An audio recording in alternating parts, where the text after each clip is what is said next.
ভারতের একটা জনপ্রিয় খেলা, যেই খেলা আজ থেকে প্রায় 15,300 বছর আগে থেকে খেলা হচ্ছে এবং তার কিন্তু নিদর্শনও পাওয়া যাচ্ছে। আমরা যদি একটু ফ্রান্সের দিকে তাকাই, ফ্রান্সে সেখানে কিন্তু রয়েছে লাস্কো। এই লাস্কো মূলত এই গুহাচিত্রের জন্যেই পরিচিত। এইখানেই সেই খেলার গুহাচিত্রের খোঁজ পাওয়া গিয়েছে, যে খেলা ভারতের কাছে বলা যেতে পারে যে তার একটা আভিজাত্যের প্রমাণ। যে খেলার কথা বলছি সেই খেলার নাম হচ্ছে কুস্তি।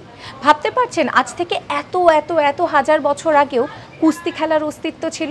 আমরা জানি যে কুস্তি কিন্তু ভারতের মুকুটে একাধিক পালক জুড়েছে। তো যেটা জানা যাচ্ছে বা ইতিহাসবিদরা যেটা বলছেন যে এই কুস্তি সেই সময় খেলা হতো কেন না, এই যে জায়গা, সেই জায়গায় সবথেকে শক্তিশালী কোন মানুষ, তার যে ব্যাপারটা সেটা এই কুস্তি খেলার যে জয় পরাজয় তার মধ্যে দিয়ে নিশ্চিত করা হতো। এই গুহায় সেই কুস্তি খেলারই বিভিন্ন রকমের নিদর্শন পাওয়া গিয়েছে। এরকম সমস্ত আপডেটের জন্য সাবস্ক্রাইব করতে ভুলবেন না আজ তাক বাংলার ইউটিউব চ্যানেলকে।